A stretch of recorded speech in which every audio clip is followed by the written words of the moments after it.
Meduse, Chapter 1. The first memory was almost all gone, and was recalled with great difficulty. A deep green faded into view, followed by the feeling of great pressure from high above. She was young, a neophyte of the deep coral plants that grew on the ocean floor many hundreds of kilometers below.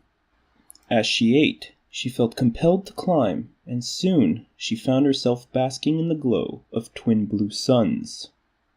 It was during this time that the forefathers took her. They watched her. That was her next memory. Them, the forefathers, watching her. The twin blue orbs in the sky were now replaced with great, scrutinizing red orbs that floated in the darkness. They spun her around with huge claws, but spoke to her in soft tones. They spoke of a mission, of her duty, and she couldn't help but listen. She grew large and strong. They fashioned for her better eyes made of sodium crystals laced with photoreceptive plankton, and bound her legs in mold until they were shaped as long, grasping claws. They sunk her deep, and she learned to speak to them from great distances using small beams of light. Finally, when she had grown strong, she was brought forward to the greatest of the forefathers, the king. She remembered him clearly. He was something akin to a moray eel with 3 great amber eyes and long, slender arms draped in a kingly azure of living flesh. She remembered swimming over to him and feeling embarrassed at how ineffective her many crafted legs were. The king had anticipated her feelings. He smiled, showing row upon row of yellow teeth, and told her that she was no longer built for the ocean. He told her that she was built for the void. She looked at him, and he smiled. He then pointed a slender finger up towards the 2 blue suns she had basked under in her short youth, and finally she understood. Her next memory was of floating on the surface of the great ocean she had called home. The twin suns shone brightly in the thick blue haze of the atmosphere above her. Biological bladders filled with gases kept her afloat, while below her a great lattice of coral and crystal crackled with electrical power. They fitted a thick shield to her lower carapace and spoke to her directly one final time, saying that she was the first, but more would come. Then they were gone, and all she could smell was chlorine and iodine, and suddenly a great heat overtook her. She could feel the ocean bubbling and stirring around her, and then she began to rise. The blue haze of the atmosphere faded into gray, then into black as she rose higher and higher. Her memories became fragmented and disjointed at this focal point. 1,000 years passed through her eyes. The twin blue stars shone and warmed her hull as she was joined by hundreds of brothers and sisters, and together they weaved great telescopes, and watched the stars and spoke to the forefathers of great galactic fires and of the movement of the spiral arms of the galaxy. They built massive solar forges of calcium carbonate, and when they were done they began harnessing the helium out of the rings that surrounded her world. They sent great beams of light down to the forefathers that lit up the ocean civilization below. Time sped by. Her memories presented themselves as great blurs of events whose node were always the twin blue stars. Naturally gregarious, she possessed some of the newest satellites and made them her daughters and sons, and taught them the beauty of the stars and told them great stories of stellar nurseries and of comets streaking the sky. High above the forefathers' world, she had made herself a family, and they had been right. She was at home in the void. But her happiness would not last. She did not see it happen, but the detail of the memory nonetheless accentuated the anguish to come. It began with the forefathers asking her to turn one of her telescopes towards the twin stars. This was a special telescope she had made herself by weaving a hard lattice around special purple lenses that reflected ultraviolet light. She was to tell them what she saw as soon as possible. She remembered feeling a strange unease as she maneuvered the large lattice into place. The forefathers never demanded anything from her. They were methodical and thought of everything for days before asking her to complete a task. So far she had not failed them, but their orders seemed urgent, and the ambiguity of it disturbed her. She became even more unsettled as she began peering at the suns. There they were, as blue and bright as the first day she had seen them, but the distance between them seemed askew. So she calculated their orbital velocity and found that the two stars had accelerated in their orbits. She did not know what to make of this, and reported her findings to the forefathers. Strangely, they did not answer. Of her own volition she peered again, and this time a great beam of red and green light emanated between the two suns, and before her eyes the spheres began to stretch as they approached each other, and then, in one mighty, ghastly exhale, the two stars became one and detonated. A searing heat like she had never known overtook her, and she tumbled for what seemed like an eternity in a realm of maddening brightness. The liquid boiled out of her eyes and they shattered in the flames. She felt crushed. Her front claws were ripped away from her as she was struck by a piece of debris. She was spun, tortured by this unknown force, and finally, when she thought she could not take any more, the heat began to dissipate. In the great annals of the universe, hers was felt to be the greatest and loneliest of them all. Wounded, she plucked atoms out from around her and after a very long time managed to fashion a new pair of eyes for herself, and she seeded each one with a single surviving plankton.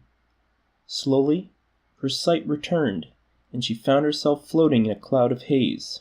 This had once been the ocean of the forefathers, but the blast had reduced it to a primordial cloud of which she was keeper.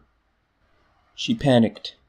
She shouted and sent every kind of transmission she knew in an effort to find other survivors like her, but all she found were old bones, empty shells, and broken telescopic equipment. It was at this moment that she realized that she, and she alone, had survived. That she was destined to drift and to be alone, having been protected by some unknown force in an empty galaxy that had suddenly become her backyard. From then on, her memories became increasingly unhinged and were only split apart by the intensity of the mania which filled her mind. Deep within the cloud she could not see the stars, and did not know that her home world was now a drifting nebula making its way through interstellar space. Her hearing returned, and with great pain she detected sounds from deep below her, and found the core of her world to be nothing more than a blackened, scorched nickel-iron ball some 700 kilometers across. And while the thought of her world being destroyed put her in her state of depression, it was the fact that she was alone that drove her increasingly over the edge. From then on, her essence, her individuality, and her memories were precious things to be kept by nothing more than a programmed instinct the forefathers had put inside of her. They were to remain as things so old that they were nothing but dried effigies in the book of her mind. Everything that came after that was bestial and savage. Such was her long night, her life of sorrow. She remembered only simple things from this time. She grew cold, so she relit the atomic fire in one of the smaller forges, and trailed it with her like a traveler holding a lantern. She ate only the food she knew, feeding on small clumps of carbon and the occasional helium atom that had not dissipated out into space. She refused to even acknowledge the dead she found. She would turn them aside and look away. But as her hunger grew, her mind began descending into a more bestial train of thought. These were the dead. They had already passed, so no pain would come to them, and she was hungry and needed to stay strong to survive. There was no shame in survival. If there had been, the universe would have killed her, the most noble of the forefathers' creations, first, and left her to some lesser creature. And so, on that day, she found herself a corpse and split it open like a fisherman would split a lobster, and ate every single fleshy part of it, and left its shell to drift in her wake. She did this time and time again as the eons passed, and it took less and less effort to justify her actions every time. It took her 50,000 years to consume the wreckage in the cloud which had become her home. She lost herself during this time, her mind evolving into that of a viciously hungry carrion kraken. By this time, The volcanic clamor below had died down, and the vapor cloud began to accrete and freeze back onto the dead surface. With every moment that passed, she found herself surrounded by less and less vapor and ice. And to make matters worse, she was already hungry, and she knew that there was no more food to come. With starvation looming, her predatory instincts forced her mind to formulate a plan. This was a mind that loneliness had folded upon itself 1,000 times like steel on an anvil, so a plan came to her quickly. She began accumulating all the dead wreckage she could get and began weaving a tale. This tale was composed of 1,000,000 carbon tubes all working together. Super strong, it was to be a net to capture every single stray atom in the void that was coming. She weaved it with great speed and skill, and soon it extended far behind her. She would never stop this weaving. It was an instinct, like a dog chewing a toy. This was to be her final form because it worked better than expected, and she received enough helium, hydrogen, and carbon to keep herself fed indefinitely. Her next memory was of light.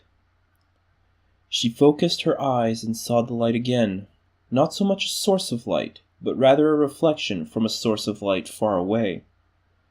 It was coming closer, and she waited completely motionless save for the tectonically slow sharpening of her rebuilt frontal arms. As it approached, her mind worked the suspect object over. It was round and covered in blue scales that shone brightly, and had an oddly symmetrical tail tipped with a silvery and gold-hued dome that faced away from it. More importantly, though, it was new, and in her mind, which had tabulated and feasted upon every single entity she had come across, new meant food. She pounced on the object with the efficiency of a trained killer. Her sharpened claws pierced its oddly brittle hull, and she feasted on the strange components she found within. She quickly consumed it, finding the taste of it weird, but not disgusting. Carbon was carbon, after all. The parts she did not eat were sent as fuel for the eternal atomic forge which kept the crushing cold at bay. They burned with an unforeseen intensity and whiteness indicative of scarce source elements she had surmised in her forgotten youth. Nothing went to waste, as even the atoms that were missed were picked up by the tendrils now extending for almost a light year behind her. So focused on her meal was she, that it took her an instant to realize her surroundings because she was not alone. In her long drift, she had found no comfort from the dark husk of the world below her. But now, like a phantom dredged out of stasis, there rose above her a huge world, and it was blue. This was her story now. She had found around this blue world a harvest of strange satellites to reap. The old world of her forefathers was now one of its many moons, and its migration through interstellar space had stopped. She felt a certain ease, and perhaps her mind, which had been starved of any hope, began to surface ever so slightly. She recovered, but never rebuilt herself as she had once been. She was more similar now to the deep-sea jellyfish she would have become if fate had not put her in the forefathers' hands. She saw no need to change back to her passive self. She could stay here. She could feed here. Chapter 2. Major Joe Horatio removed his interface helmet. The thing was a cobbled-together affair from an old orbital ship, but had done the job very well. The link up to the stealth satellite was still stable, but he didn't need to see more. He had all the answers he needed for now. The first thing he did was gently pick up his cup of coffee and take a sip. The stuff had gone cold, but he needed something at least somewhat familiar to chase the alien images and feelings from his mind. Somewhat refreshed, he looked across the table to the two people sitting there. One was a scientist, and the other a member of Earth's war cabinet. They were in a quiet room, but he spoke softly as if every word counted, and told them to turn the missiles off. The member of the cabinet looked to the scientist, then back to the major. His eyes were those of a seasoned political master. They were cold and hard and gave no indication that the mind behind them was ready to order the death of millions at the loss of a few satellites. Perhaps, had it not been an election year, he might have ordered it still, But the vote was coming up, and he needed to be careful about his upcoming actions. He pushed the recorder across the table and told the Major to say what they had agreed upon if the scientist had been correct. The Major said what he had to say. He said that the Jovians were not responsible for the destruction of the satellites around Neptune. The politician smiled like a shark, snatched up the recorder and placed it into his pocket of his dress coat. He turned and opened the door to the busy outside. Sound flooded in like a tidal wave. The Major winced. He then thanked the gentleman half-heartedly and excused himself. The Major did not address the scientist until all the sounds from the outside world had been filtered out by the quiet room buffers. When the conversation between them began, it did not stop until much later into the night. Major Joe Horatio told the scientist everything, for he had been the one who had dredged the memories of the thing in orbit around Triton. The name of the scientist was Edward LaFalle. 3 days ago he had vetoed the vote of 499 other scientists as to what was causing the disappearance of the satellites.